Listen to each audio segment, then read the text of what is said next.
batinku dan hatiku, mataku tertuju padamu. Aku cinta padamu Tuhan, aku rindu hadiratmu Tuhan, aku ingin selalu dekat padamu, menikmati kehadiranmu. Ku nyanyi Hosana bagi Rajaku yang duduk di tahta.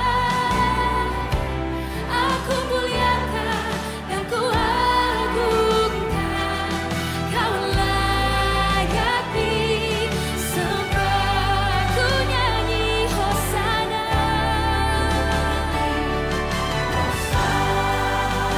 bagi Rajaku yang duduk di tahta. Aku muliakan dan ku agungkan, Kau layak disembah. Shalom, salam sejahtera bagi kita semua, Bapak Ibu, Saudara-saudari yang terkasih. Puji Tuhan kita bisa jumpa lagi di dalam ibadah online hari ini. Dan saya percaya sekalipun kita masih beribadah online, Tuhan Yesus Kristus selalu ada di dalam setiap ruang dan waktu hidup kita. Amin saudara. Firman Tuhan berkata dalam Roma 3:23, sebab manusia telah berdosa dan telah kehilangan kemuliaan Allah. Itulah yang membuat kita manusia di dalam dosa kita, sehingga kita sulit sekali untuk berjumpa dengan Tuhan karena kita berdosa. Tuhan itu kudus. Tapi kita bersyukur oleh karena anugerah Kristus, oleh karena pengampunan Yesus Kristus, oleh karena kasih Yesus Kristus menyelamatkan saudara dan menyelamatkan saya, sehingga kemuliaan yang telah hilang dikembalikan lagi kepada saudara dan kepada saya. Yang percaya bahwa hidup Anda dan hidup saya, kita semua adalah orang-orang yang telah diberkati Tuhan dengan kemuliaannya. Bolehkan lambaikan tangan saudara. Mari berikan tepuk tangan bagi Yesus Kristus Tuhan. Haleluya. Sebenarnya Tuhan berkata dalam firman-Nya, Tuhan yang sudah menentukan kita, Tuhan yang sudah memanggil kita, Tuhan yang sudah membenarkan kita, Dia juga yang akan memuliakan kita. Dan kemuliaan Tuhan inilah yang akan memberkati kita semua. Yang percaya katakan amin. Dan lewat ibadah hari ini kita rindukan kemuliaan Tuhan hadir memberkati kita semua. Yang percaya sekali lagi mari berikan tepuk tangan bagi Yesus Kristus Tuhan. Haleluya, haleluya. Mari kita tundukkan kepala, kita berdoa saudara untuk memulai ibadah kita hari ini. Sungguh hati kami bersyukur Tuhan, karena Engkau telah menebus kami. Engkau telah menyelamatkan kami dari dosa kami. Sehingga karena anugerah-Mu, karena kasih-Mu, hidup kami disucikan dan dikuduskan. Kami dibenarkan dan kami dilayakkan untuk menikmati kembali kemuliaan yang telah Tuhan anugerahkan kepada kami. Dan lewat Roh-Mu yang kudus, yang tinggal di dalam kami, yang memimpin kami, itulah yang membuat kami akan terus melihat kemuliaan Tuhan dinyatakan hari lepas hari. Seperti hari ini Tuhan, kami datang beribadah bersama dengan keluarga kami, dimanapun kami berada hari ini. Kami berdoa Tuhan, turunkanlah kemuliaan-Mu atas setiap ruang sudut kami di mana kami berada. Turunkanlah ya Tuhan kemuliaan-Mu memberkati setiap kami sepanjang ibadah kami dari awal sampai akhirnya. Inilah doa kami Tuhan, dan kami siap untuk menikmati kemuliaan Tuhan, memuji dan memuliakan Engkau dengan segenap hati kami. Di dalam nama Tuhan Yesus, semua kita yang siap untuk beribadah, menyembah Tuhan dan menikmati kemuliaan Tuhan, mari sama-sama katakan amin. Sekali lagi berikan tepuk tangan bagi Yesus Tuhan. Haleluya. Mari kita sembah Dia. Yesus, kemuliaan-Mu memberkati kami. Yesus, kemuliaan-Mu pulihkan kami. Haleluya.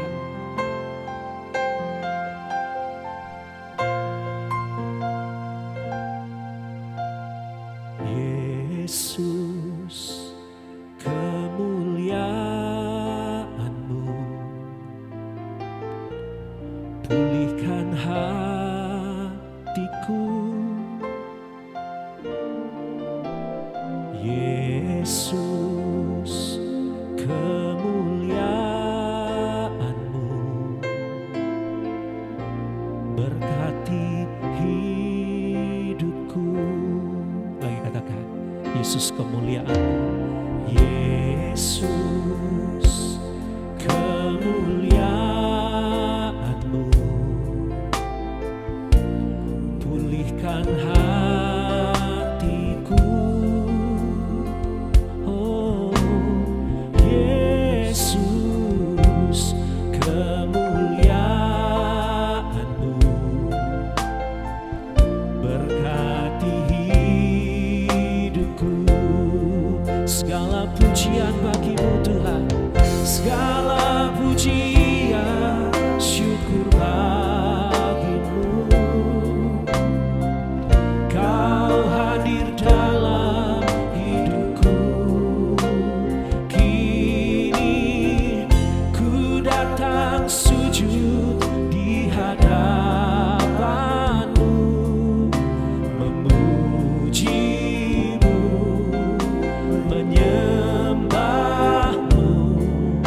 Yesus, ku menyembah-Mu. Yang merindukan kemuliaan Tuhan dinyatakan, mari sembah Dia lagi, katakan, Yesus, kemuliaan-Mu. Amin. Biar memulihkan hidup saudara, hidup kita semua. Yesus, kemuliaan-Mu. Yesus, kemuliaan-Mu berkati hidup kami. Mari semua yang diberkati oleh kemuliaan Tuhan, sama-sama katakan, segala pujian syukur. Oh, Kau hadir dalam hidup kami Tuhan. Kau hadir dalam hidupku. Kini ku datang sujud di hadapan-Mu, memuji-Mu, menyembah-Mu. Yesus, ku menyembah-Mu. Segala pujian syukur, segala pujian syukur bagi-Mu. Oh, Kau hadir dalam hidupku. Kini ku datang sujud di hadapan-Mu, memuji-Mu, menyembah-Mu. Yesus, ku menyembah-Mu. Lagi katakan, dengan segenap hati nyanyikan pujian ini. Segala pujian syukur bagi-Mu. Kau hadir dalam hidupku. Oh, ku datang sujud di hadapan-Mu, memuji-Mu, menyembah-Mu. Yesus, ku menyembah-Mu, memuji-Mu, menyembah-Mu Tuhan, memuji-Mu, menyembah-Mu. Yesus, ku menyembah-Mu. Sekali lagi katakan, memuji dan menyembah-Mu Tuhan, memuji-Mu, menyembah-Mu. Yesus, ku menyembah-Mu. Mari berikan tepuk tangan bagi Yesus Kristus Tuhan kita. Dia yang termulia, Dia yang ajaib, Dia yang besar. Haleluya. Dan mari angkat suara kita semua.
segala pujian. Engkau yang layak terima segala kemuliaan hidup kami. Haleluya, haleluya. Oh, terima kasih Tuhan, terima kasih Tuhan. Haleluya. Oh God, I worship you. Oh God, I worship you. Be glorified and magnified. Oh God, I worship you. Oh God, I worship you. Oh God, I worship you. Be glorified, be glorified and magnified. Oh God, I worship you. Mari angkat tangan kita dua-dua, katakan sama-sama. Oh God, I worship you. Oh God, I worship you. Be glorified and magnified. Oh God, I worship you. Be glorified, be glorified and magnified. Oh God, I worship you. One more time. Be glorified, be glorified and magnified. Oh God, I worship you.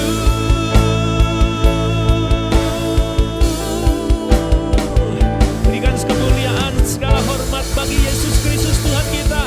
Haleluya, haleluya.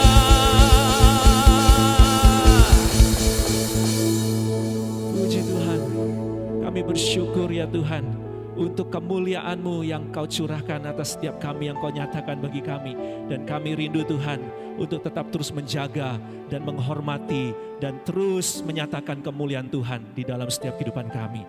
Dan saat ini kami mau bersorak-sorai memuji Tuhan kami yang termulia, yang dahsyat dan ajaib. Semua yang siap untuk bersorak-sorai sama-sama lagi katakan amin. Haleluya. Mari bangkit berdiri semua Bapak Ibu yang dikasihi Tuhan. Dan kita akan memuji Tuhan kita.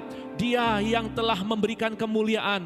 Bukan hanya satu kali, dua kali saudara. Tapi kemuliaan Tuhan akan dicurahkan terus menerus. Bahkan dari kemuliaan sampai kemuliaan. Yang percaya katakan amin. Berikan tepuk tangan lagi buat Tuhan kita. Haleluya. Ayo semua umat Tuhan bertepuk tanganlah, bersukacitalah, pujilah Tuhan kita. Haleluya. Tak pernah ku ragu akan kesetiaan-Mu, pemegang hidupku. Seluruh jiwaku ku yakin dan percaya, Kau tuntun langkahku. Yesus Kaulah Raja dalam hidupku, bertahta percaya untuk selamanya. Hanya Kau Tuhan, sumber kekuatan, kuasa-Mu tercurah bagiku senantiasa. Denganmu Tuhan, ku kan berjalan dari kemuliaan sampai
Kau Tuhan. Angkat tangan kita semua. Amin. Kuasa Tuhan tercurah bagi kita semua. Amin. Denganmu Tuhan, ku kan berjalan dari kemuliaan sampai kemuliaan. Sekali lagi yuk semua. Hanya Kau Tuhan, sumber kekuatan, kuasa-Mu tercurah bagiku senantiasa. Denganmu Tuhan, ku kan berjalan dari kemuliaan sampai kemuliaan, dari kemuliaan sampai kemuliaan. Sekali lagi, dari kemuliaan sampai kemuliaan selamanya.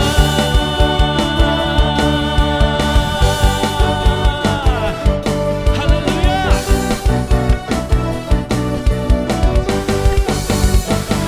Yang rindu menikmati kemuliaan Tuhan, berikan sorak-sorai bagi Dia. Haleluya, haleluya, haleluya.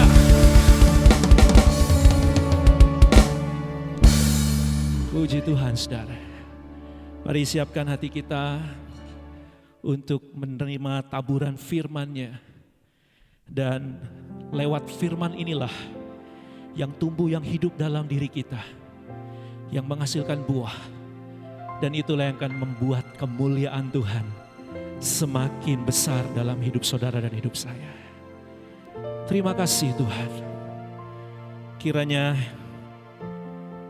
hati kami menjadi tanah yang subur untuk firman-Mu bisa tumbuh dalam hidup kami. Haleluya.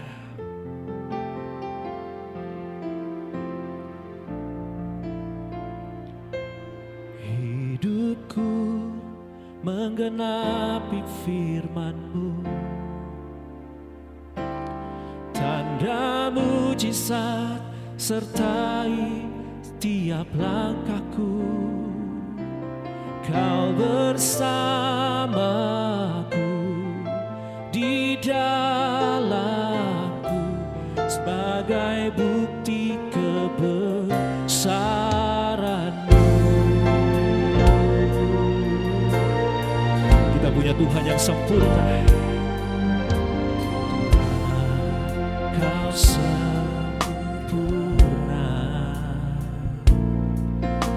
dalam rencana-Mu dan karya-Mu. Ku serahkan hidupku, pulihkan dengan Roh-Mu. Lagi kata dia, Tuhan Kau sempurna. Tuhan Kau sempurna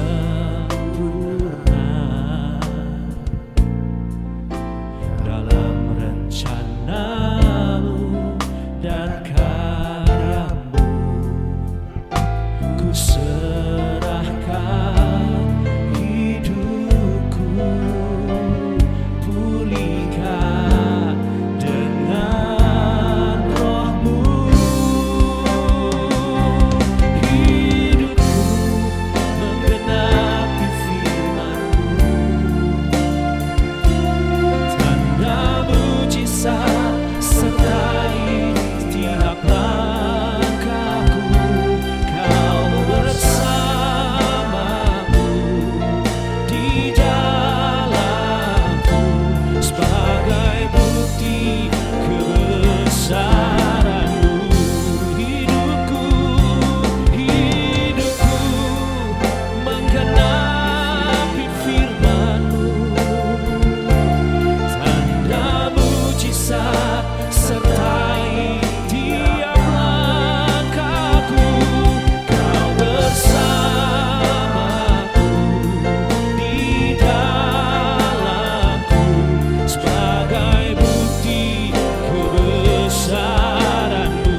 mujizat sertai tiap langkahku.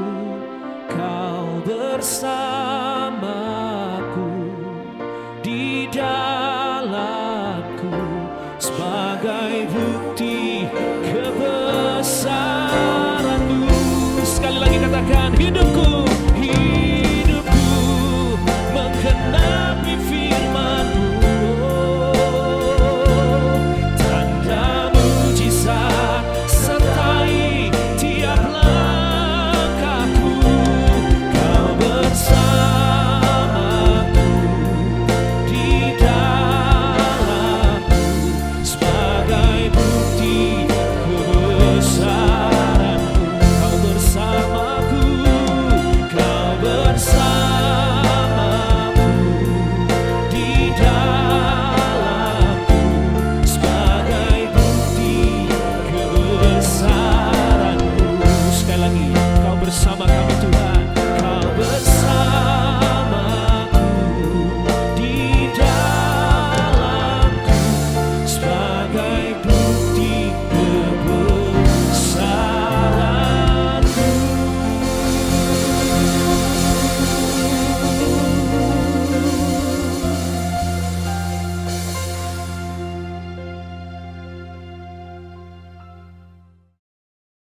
Shalom Bapak Ibu Saudara, kita berjumpa kembali pada hari Minggu ini.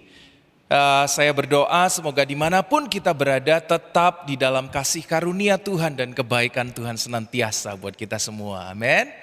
Bapak Ibu Saudara, pada hari ini saya ingin melanjutkan apa yang sudah disampaikan daripada minggu lalu. Kita mengingat minggu yang lalu adalah sebuah peristiwa di mana seluruh gereja di dunia memperingati hari yang namanya Pentakosta, Bapak Ibu Saudara. Dan gereja kita juga termasuk, ya harusnya juga termasuk. Nah, cuma bagi kita harus percaya bahwa yang namanya Pentakosta itu bukan momen tahunan, Bapak Ibu Saudara. Jadi jangan anggap bahwa Pentakosta ini momen tahunan.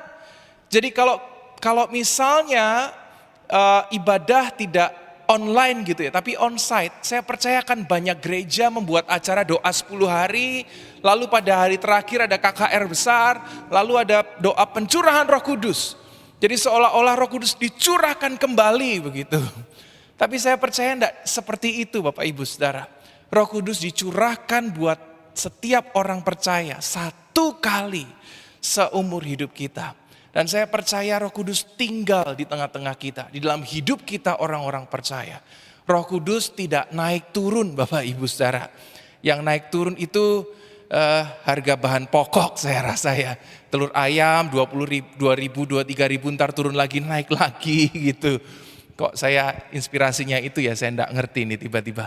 Tapi saya percaya bahwa Roh Kudus enggak seperti itu. Dia tinggal sekali untuk selama-lamanya. Nah jadi kita harus percaya bahwa dipenuhi Roh Kudus itu bukan momen tahunan. Tetapi momen harian untuk setiap kita. Bahkan momen setiap jam, setiap detik dalam hidup kita. Kalau kita ingin punya kehidupan yang baik, kita harus punya Bapak Ibu Saudara penundukan diri untuk hidup dipimpin oleh Roh Kudus. Bapak Ibu Saudaraku. Jadi tema hari ini yang saya mau sampaikan yaitu hidup dipimpin oleh Roh Kudus setiap hari. Sebelum kita mulai, mari kita minta pertolongan Tuhan, minta pertolongan Roh Kudus untuk kita semua. Mari kita berdoa. Ya Bapakku, kami berdoa, kami percaya, kami meminta pertolongan-Mu Tuhan. Kami percaya penuh kepadamu, Engkau Allah Tuhan yang berdaulat atas hidup kami. Biarlah Roh Kudus bantu setiap kami membukakan wawasan yang baru. Memperkenalkan kami akan kebaikan Allah yang begitu besar, yang begitu luas. Sehingga kami boleh makin mengerti akan kehendak-Mu. Terima kasih buat hari ini sekali lagi. Kami boleh tetap bertahan di dalam kasih karunia-Mu. Kami boleh tetap menikmati segala kebaikan-Mu yang begitu besar. Sehingga kami percaya tidak Kau tinggalkan setiap kami. Tetapi Kau pelihara kami dengan segitu baiknya. Seperti biji mata-Mu sendiri, Engkau pelihara setiap kami. Engkau jaga, bahkan Kau tidak biarkan kami terjatuh. Terima kasih Tuhan Yesus. Terima kasih Bapa. Kami berdoa, kami menundukkan diri di bawah kuasa-Mu. Berbicara untuk setiap kami siapkan hati kami untuk mendengarkan. Tidak hanya telinga kami, tapi hati kami mendengar. Dan seluruh hidup kami untuk melakukan firman Tuhan. Kami percaya setiap kami Tuhan sudah berkati dan urapi anak-Mu Tuhan pada saat ini supaya boleh kiranya Tuhan pakai untuk kemuliaan nama-Mu. Hanya di dalam nama Yesus Kristus kami berdoa. Haleluya. Yang siap mendengarkan firman Tuhan kita boleh bersama katakan amin, amin, amin. Bapak Ibu Saudaraku, ketika kita percaya kepada Tuhan, ketika orang percaya mengaku Yesus sebagai juru selamatnya. Oh Tuhan, jadilah Tuhan atas hidupku, bertahtalah atas hidupku. Engkau Raja segala Raja, Engkau Tuhan segala Tuhan. Ketika orang percaya mengaku Yesus sebagai Tuhan dan juru selamatnya, maka otomatis di dalam hidup kita dititipkan yang namanya Roh Kudus sebagai tanda bahwa Ia hadir dalam hidup kita. Jadi Roh Kudus itu diberikan kepada setiap orang yang percaya kepada Tuhan. Nah, saya belum lama membaca sebuah statement yang cukup menarik yang berkata begini. Bahwa orang Kristen hidup punya Roh Kudus saja tidak cukup. Orang Kristen hidup ada Roh Kudus, dengan Roh Kudus saja tidak cukup sempurna untuk hidup yang baik dan berkenan kepada Tuhan. Saya pikir-pikir awalnya cukup kontroversial Bapak Ibu Saudaraku. Tapi setelah direnungkan dengan baik, sepertinya itu benar. Kalau boleh saya berikan sebuah analogi sederhana, kira-kira begini mungkin maksudnya. Ketika kita nanti menikah, ya, saya tidak tahu seberapa banyak yang belum menikah di antara kita, ya. Tetapi ketika nanti kita menikah, kita otomatis akan hidup bersama dengan pasangan kita, ya. Kita akan hidup bersama dengan pasangan kita, jangan LDR, oke? Ya, saya enggak tahu karena saya enggak pernah LDR dalam pernikahan, tapi nanti mungkin yang punya pengalaman itu boleh bersaksi aja, oke? Baiknya apa, kurangnya apa. Tapi menurut saya idealnya adalah hidup bersama dong, ya, hidup bersama sebagai suami istri. Tetapi ketika kita membicarakan pernikahan yang baik, yang berkenan, yang indah, yang sempurna, hidup bersama saja tidak cukup. Ya, saya ulangi. Ketika kita menikah, otomatis hidup bersama.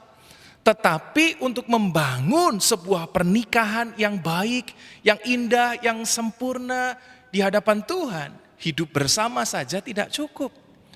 Harus ada hal yang dilakukan di sana. Harus ada hal-hal yang diperjuangkan di sana. Yang paling penting Alkitab bilang, engkau istri-istri nanti kamu tunduk sama suami. Jangan khawatir engkau tunduk sama suami. Kalau suamimu takut Tuhan, engkau tidak perlu khawatir akan diapa-apakan. Ya, tapi suami bertanggung jawab seperti Kristus mengasihi, rela berkorban, relakan nyawa buat keluarga. Nanti ketika punya anak-anak tunduk sama orang tua, taat untuk dididik, diajar, dihajar, dinasehati, sekalipun juga dicukupi, dikasihi, disayangi. Lalu kalau ada karyawan di sana, pembantu juga ada di dalamnya. Dan semuanya harus ditundukkan, ditaklukkan kepada kepemimpinan Yesus Kristus sebagai kepala rumah tangga. Baru dari sana, pelan-pelan tapi pasti akan membentuk sebuah keluarga yang bahagia dan harmonis. Nikah tinggal bareng, yes. Tetapi hidup bersama saja tidak cukup untuk membangun sebuah pernikahan yang sempurna di hadapan Tuhan. Nah, kira-kira begitu Bapak Ibu Saudara. Demikian juga ketika kita percaya, ya Yesus sudah menitipkan rohnya buat kita. Yang kita sebut sebagai Roh Kudus itu ada buat Anda dan saya. Tetapi tinggal bersama dengan Roh Kudus saja tidak cukup untuk membangun sebuah kehidupan yang sempurna. Harus ada hal yang dilakukan, yaitu apa?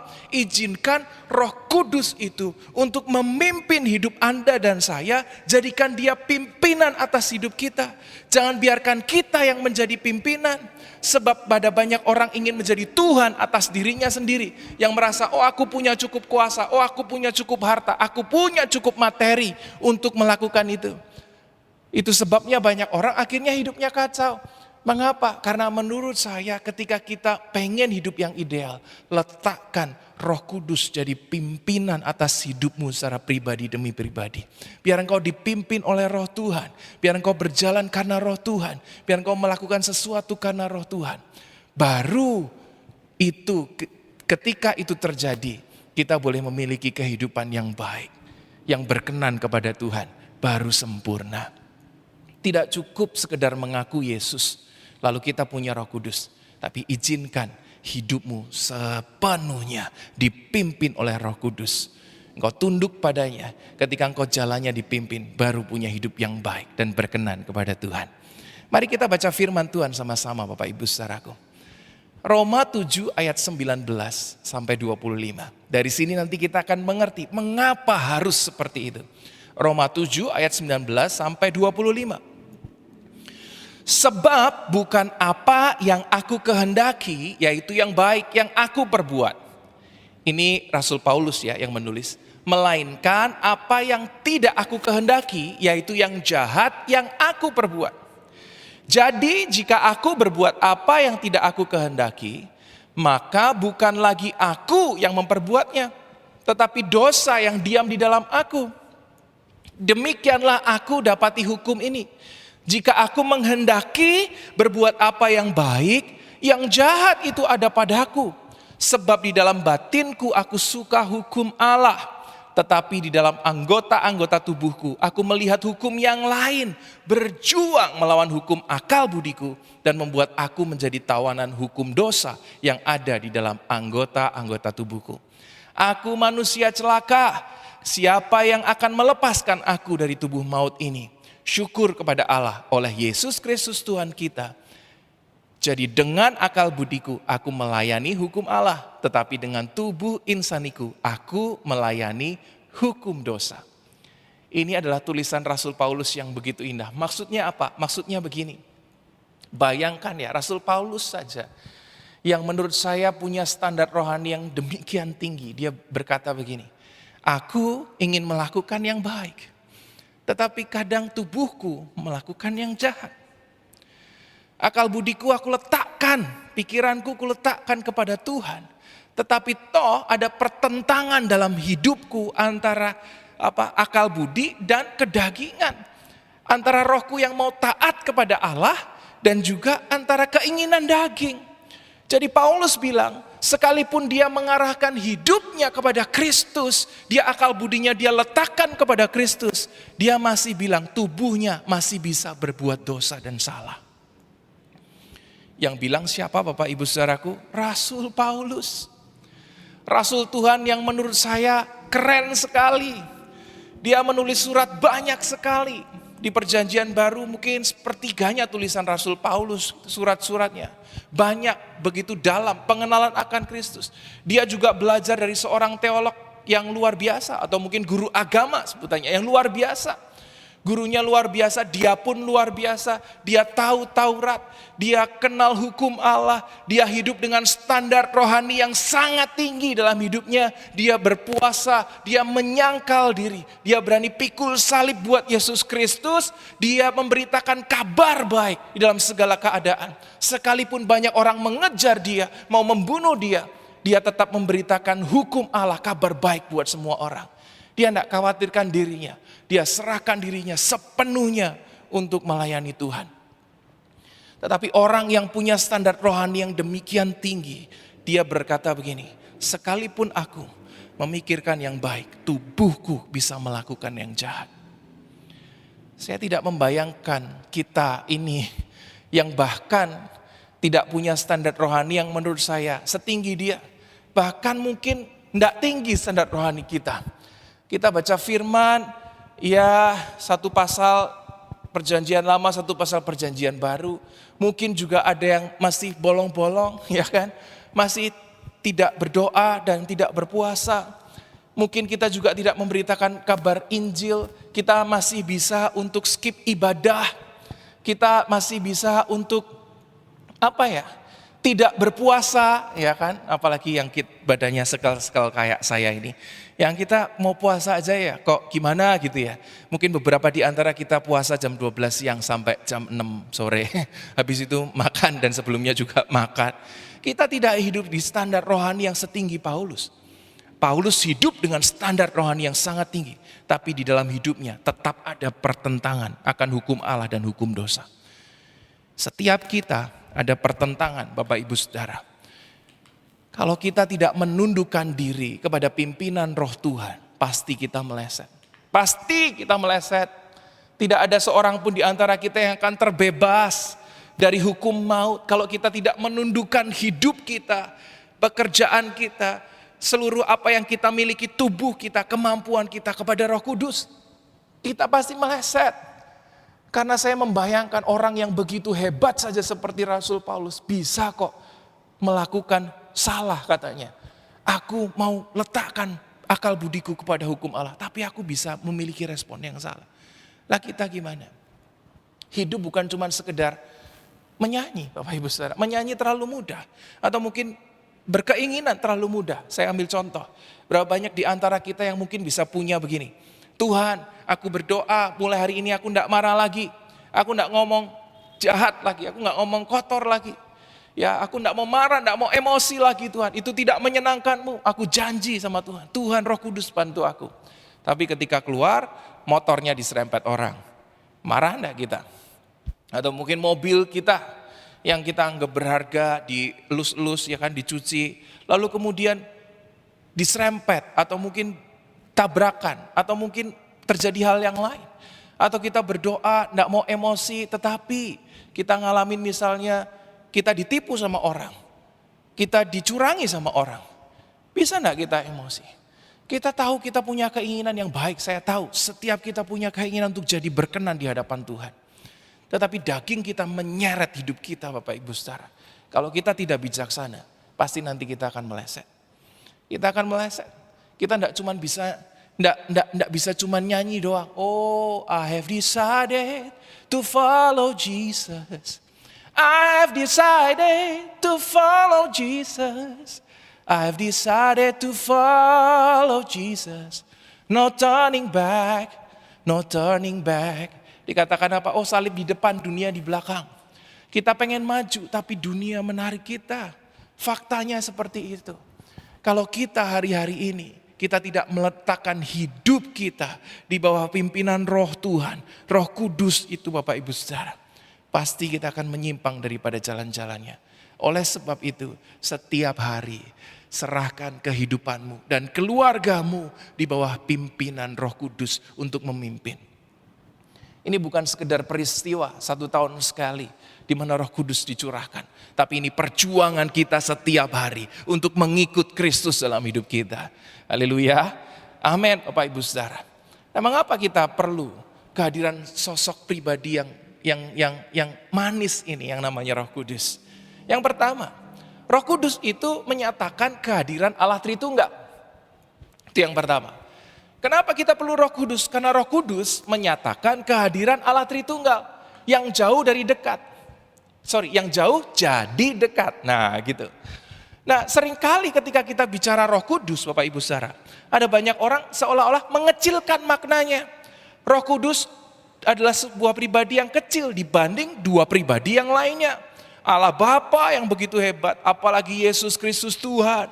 Oh, lagu soal Allah Bapa begitu banyak. Soal Allah begitu banyak. Apalagi soal Yesus Kristus Tuhan. Wow, banyak sekali. Tapi coba lihat berapa banyak lagu-lagu yang Anda dengar tentang Roh Kudus pribadi yang manis. Seolah-olah pribadi ini kecil.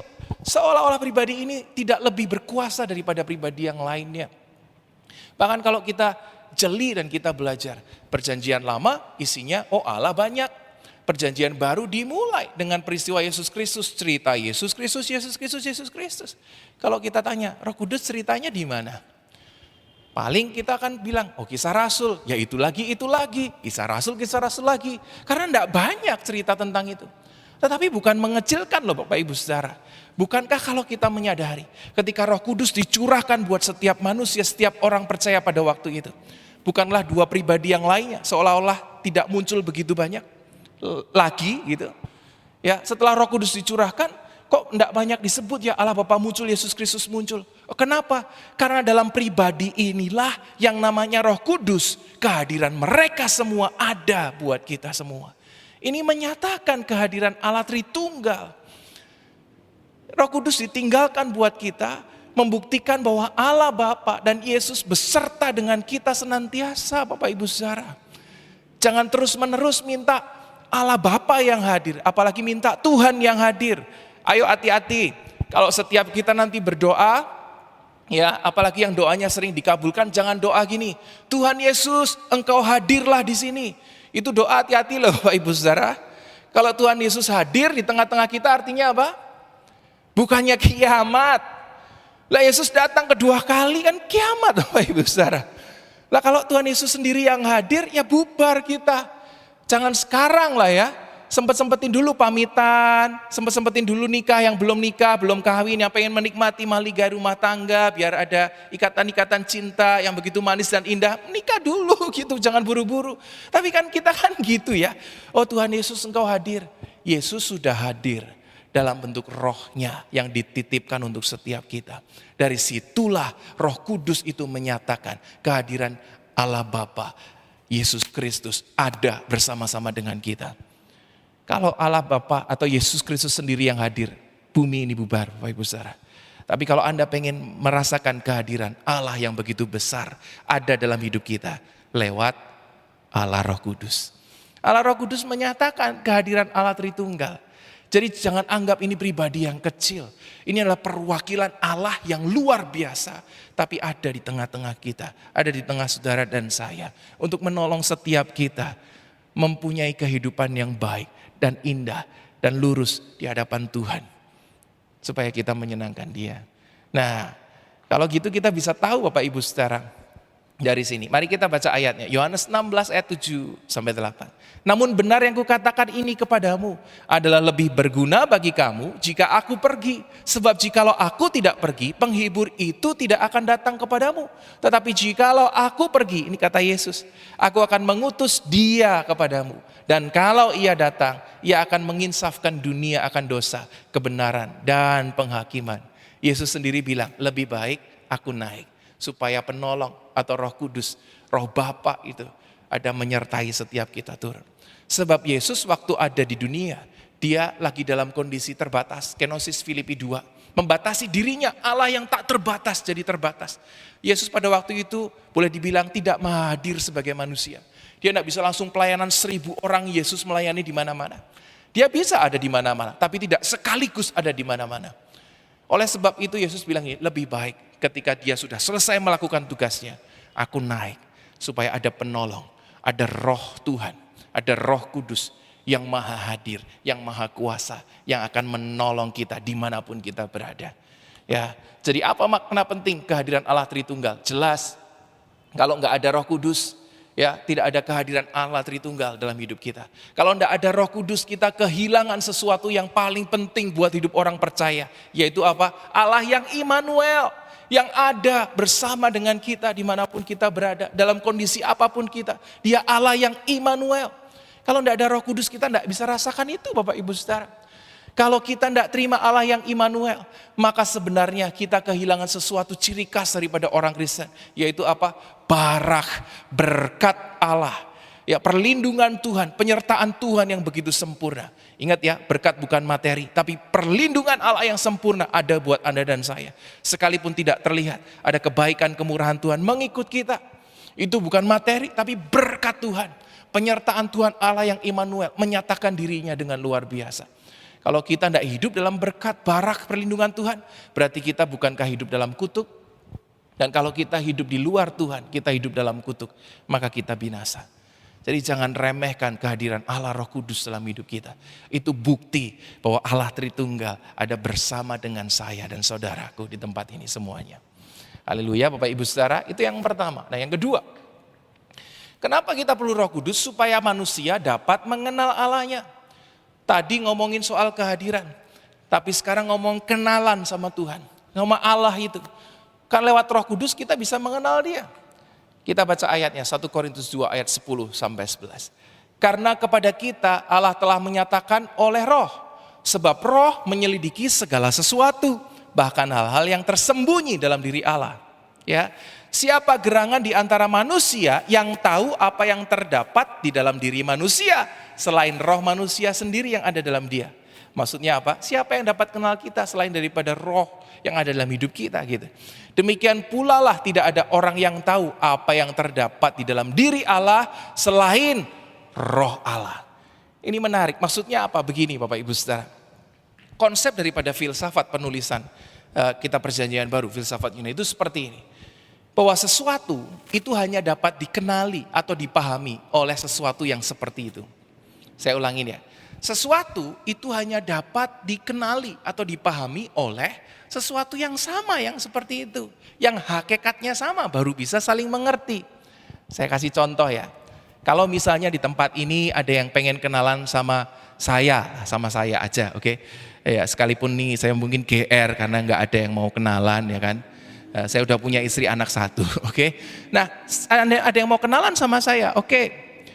Anda ketika mau kenalan sama saya, jangan utus orang datang yang tidak sehakikat dengan saya. Jangan utus bukan seseorang. Misalnya Anda punya anjing kesayangan, suruh tolong dong kenalan, kasih tahu informasi soal Alvin gitu. Lah ini kalau Anda utus anjing kesayangan atau kucing kesayangan untuk kenal saya, enggak bisa. Karena kita tidak sehakikat Bapak Ibu Saudara. Jadi dia enggak bisa mengorek informasi banyak dari saya. Dia pun nggak bisa kenalan. Kenapa? Waktu saya bilang hai, halo, dia bilang guk, ya kan? Saya hai, dia miau gitu. Gimana kita bisa komunikasi? Gimana bisa saling mengenal? Orang kita tidak sehakikat. Kalau orang yang mau bisa kenal dengan saya, ya manusia itu sendiri. Kalau sama-sama manusia baru cocok nih, gitu. Artinya gitu. Jadi sesuatu cuma bisa dikenali, dipahami yang sama hakikatnya yang seperti itu.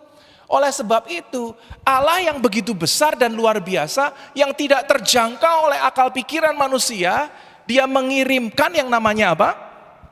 Yesus Kristus Tuhan sebagai manusia sama seperti kita.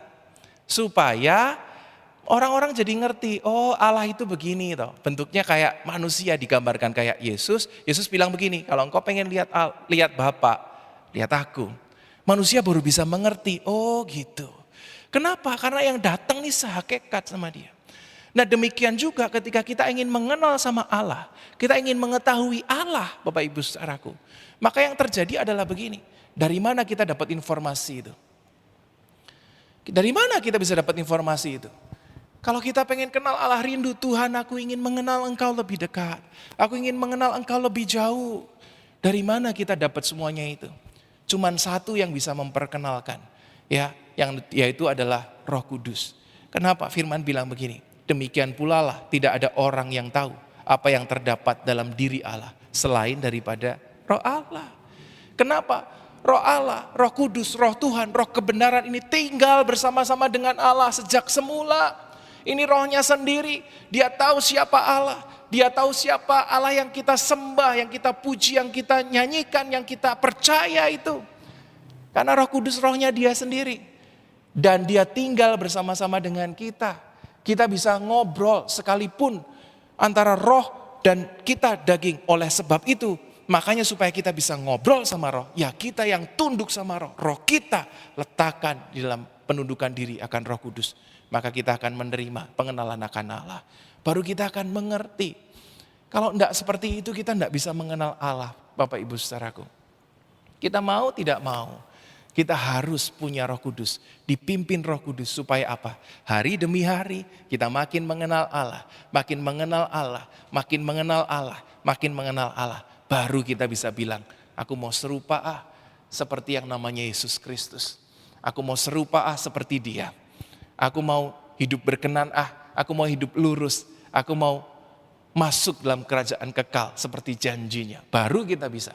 Tanpa pengenalan akan Allah yang benar, yang dibukakan oleh Roh Kudus, maka kita tidak bisa terima. Kita tidak bisa terima Bapak Ibu Saudara. Jalan satu-satunya cuma lewat Roh Kudus kita bisa mengenal dia. Nah kalau gitu makna penting mengenal Allah apa? Jelas. Makna penting mengenal Allah ya Tanpa mengenal Allah, kita kehilangan arah keserupaan dengan Dia. Tanpa mengenal Allah, kita kehilangan arah keserupaan. Artinya apa? Role modelnya nggak ada. Bayangkan, kita mau seperti Allah, atau kita mau seperti Yesus Kristus, tapi kita nggak tahu siapa itu Yesus Kristus. Kan tidak mungkin terjadi. Nggak mungkin Bapak Ibu Saudara. Ini saya ambil contoh sederhana. Kalau ada seorang anak Bapak Ibu Saudara, yang dilahirkan oleh orang Indonesia.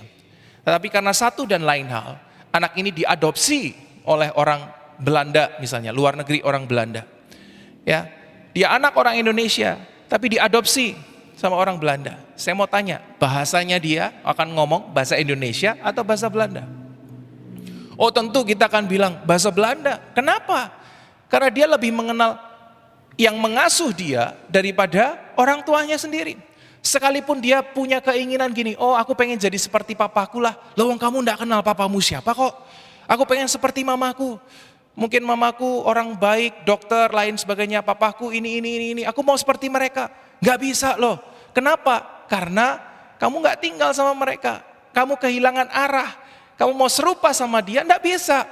Tetapi kamu lebih mungkin serupa sama orang yang ngadopsi kamu. Orang Belanda, bahasanya Belanda, cara hidup Belanda. Kenapa? Karena diadopsi. Ketika kita lebih mengenal seseorang, itu akan jadi arah kita untuk menjadi serupa dengan dia. Tingkah laku kita akan mirip. Kalau orang hidup berdua bersama-sama, terus percayalah makin lama makin mirip Bapak Ibu Saudara. Kenapa? Makin kenal, makin dekat, lama-lama tingkah laku, kesukaan, dan lain akan menjadi makin mirip loh. Makin dekat, makin banyak kenal, makin tahu, makin dekat.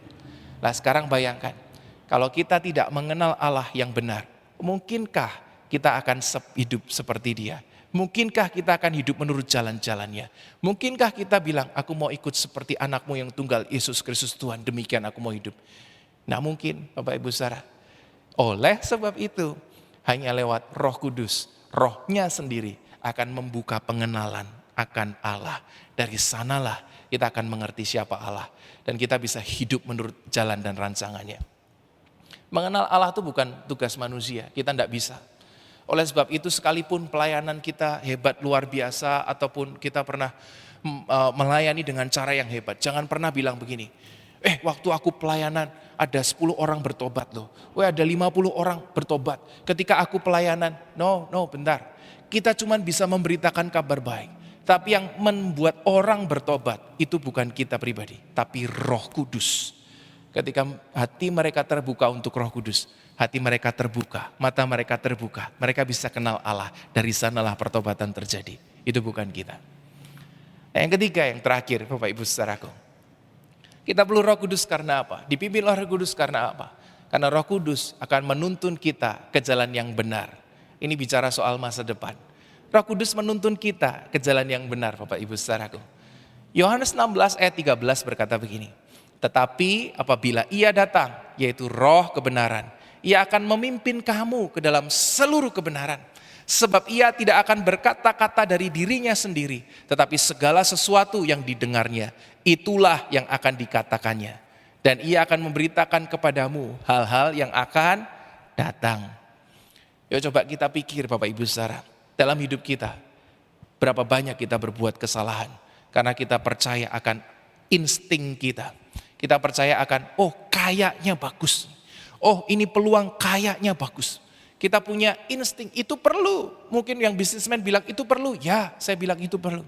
Tetapi coba belajar, libatkan Roh Kudus. Dia tahu hal-hal yang akan datang, kita tidak. Tetapi Roh Kudus tahu. Mungkin ketika kita taat dipimpin Dia, kita diselamatkan dari sesuatu yang seharusnya jahat buat kita. Tanya sama Roh Kudus supaya kita tidak banyak berbuat salah. Supaya kita tidak meleset. Supaya kita boleh hidup benar dan hidup baik. Coba Bapak Ibu Saudara, ingat-ingat berapa momen di antara hidup kita yang coba ya dulu aku tidak begini. Coba ya dulu aku tidak begini. Kita tidak rugi banyak. Dulu coba aku tidak begini. Mulailah hari ini. Ketika kita melakukan sesuatu, apapun itu, kecil besar, minta pimpinan Roh Kudus. Dia akan membukakan jalan-jalan yang baik, yang berkenan buat Anda dan saya, Bapak Ibu Saudara. Saya belum lama, Bapak Ibu Saudara, mengalami sesuatu hal yang mungkin sederhana. Tapi saya tahu bahwa mungkin Roh Kudus bekerja dengan cara yang seperti ini. Dia tahu hal yang akan datang. Ketika mungkin setelah mengalami masa pandemi beberapa waktu di tahun yang lalu, saya punya tawaran yang cukup baik. Dan itu kalau melihat nilai materinya, saya pikir wah ini adalah pekerjaan yang baik. Tapi saya enggak tahu kenapa ya, hati saya enggak damai gitu untuk ngambil kerjaan itu. Ya saya tetap mencoba sih secara manusia, saya tetap WhatsApp, saya tanya, telepon sana sini dan lain sebagainya. Tapi di hati saya ketika saya berdoa, saya kok enggak damai ya terima pekerjaan ini. Sekalipun uangnya lumayan loh, sekalipun wah di masa pandemi itu kan kayak dapat rezeki nomplok misalnya dapat uang per bulan berapa gitu loh Bapak Ibu ya. Jadi saya pikir wah ini kayaknya lumayan sebenarnya. Tapi ketika saya doa saya akhirnya bilang sama istri saya, sayang kalau saya enggak ambil kerjaan ini gimana gitu. Akhirnya kita sepakat sih untuk enggak ambil kerjaan itu. Nah saya dengar dari setelah beberapa waktu, ternyata yang dijanjikan itu enggak ada Bapak Ibu Saudara. Pekerjaan yang dilakukan itu yang katanya akan jadi film lah, akan jadi apa itu enggak ada. Sampai sekarang tidak terjadi. Ya ada orang-orang yang terlibat di dalamnya akhirnya juga enggak ngapa-ngapain. Setelah dia udah casting, udah ini, enggak ngapa-ngapain. Justru malah katanya casting-casting yang sudah ada, yang sudah tes-tes yang sudah ada, dibuatlah untuk sebuah hal-hal yang kurang baik. Nah kadang-kadang hal seperti itu kita bisa tahu dari mana? Roh Kudus. Cara satu-satunya ya kita cuma taat aja sama dia. Kita enggak tahu masa depan, tapi Roh Tuhan tahu.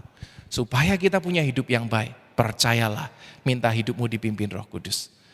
Ya Ibu Saudara, makna pentingnya jelas banyak. Kalau kita pengen punya hidup yang baik, makna penting dipimpin Roh Kudus supaya kita hidup di jalan yang benar. Saya akan menutup dengan sebuah kalimat Bapak Ibu Saudara. Izinkan saya membacanya untuk saudaraku semua di tempat ini. Penting untuk disadari ya, bahwa dipimpin oleh Roh Kudus tidak otomatis terjadi. Roh Kudus yang lemah lembut bukanlah roh yang otoriter, yang semaunya saja mendikte hidup seseorang seperti robot. Roh Kudus tidak akan melawan kehendak Allah Bapa yang sudah memberikan kehendak bebasnya pada manusia. Itulah sebabnya orang Kristen yang mengaku penuh dengan Roh Kudus masih harus memberikan dirinya untuk tunduk dan dipimpin Roh Kudus sepenuhnya. Memberi diri sepenuhnya kepada Roh Kudus berarti membuka ruang supaya Roh Kudus mengintervensi, turut campur untuk berkarya. Memberi diri sepenuhnya berarti meminta tuntunan Roh Kudus, bertanya sama Roh Kudus dan taat melakukan apa yang Roh Kudus nyatakan. Memberi diri dipimpin Roh Kudus hanya dapat dilakukan dengan kesadaran penuh diri sendiri dan perlu dilakukan terus berulang-ulang dari waktu ke waktu. Sampai tunduk sama Roh Kudus itu menjadi karakter orang Kristen. Dan ketika itu menjadi karakter orang Kristen, karakter kita semua, disitulah kita disebut sebagai anak-anak Allah. Bapak Ibu Saudara, Roh Kudus bukan cuma momen 1 tahunan. Bukan, ini bukan sebuah peristiwa setiap tahun 50 hari setelah Paskah dan lain sebagainya. Tetapi hidup dipimpin Roh Tuhan, Roh Kudus adalah momen setiap detik dalam hidup kita. Bahwa hidup kita untuk mengenal Dia, untuk merasakan kehadiran Tuhan, dan untuk dipimpin penuh dalam jalan hidup kita. Hidup kita dipimpin Roh Kudus, maka kita akan punya kehidupan yang baik dan sempurna, berkenan di hadapan Tuhan. Haleluya. Mari kita renungkan firman Tuhan dan kita berdoa Bapak Ibu Saudaraku. Tuhan Yesus, terima kasih. Pada hari ini kami mendengarkan firman Tuhan, kami belajar dari firman Tuhan. Kami mau hidup dipimpin sepenuhnya oleh Roh-Mu Tuhan. Supaya kami tidak berjalan sendiri dengan kekuatan dan pikiran kami. Kami terbatas. Tapi Roh-Mu sungguh punya kuasa. Roh-Mu sangat punya hal-hal yang baik yang bisa kami nikmati kalau kami mau tunduk kepadamu. Supaya kami tidak meleset, kami tidak hidup di jalan yang salah. Dan bawa setiap kami kepada pengenalan yang benar akan kehadiran Allah Tritunggal dalam hidup kami. Supaya lewat hidup kami pun mencerminkan bahwa ketika orang melihat hidup kami, mereka lihat ada Allah yang hidup dalam hidup kami lewat Roh-Mu Tuhan. Kami mau belajar, kami mau berjuang hidup senantiasa untuk tunduk dalam pimpinan Roh Kudus. Mulai hari ini dan selama-lamanya. Bapak Ibu Saudara, ibadah kita sudah berakhir pada hari ini. Mari kita bangkit berdiri bersama sekali lagi. Arahkan hati pikiranmu kepada Tuhan. dan terimalah berkat Tuhan. Diberkati engkau oleh Tuhan, diberkati rumah tanggamu oleh Tuhan, diberkati keluarga besarmu oleh Tuhan, diberkati kesehatanmu oleh Tuhan, diberkati ide, kreativitas, cita-citamu oleh Tuhan, diberkati setiap studi pembelajaranmu oleh Tuhan, diberkati kiranya apa yang kau rancangkan dan kau ingini, biar boleh selaras dengan kehendak Bapa di sorga. Dan kiranya damai sejahtera daripada Allah Bapa yang melampaui segala akal pikiran menyertai engkau. Dan kiranya cinta kasih daripada anaknya Yesus Kristus yang tunggal Tuhan kita berada bersama-sama dengan kita. Dan penyertaan Roh Kudus, penghiburan Roh Kudus, kuasa daripadanya ada buat setiap kita dari sekarang sampai selama-lamanya. Haleluya, kita sama-sama katakan amin.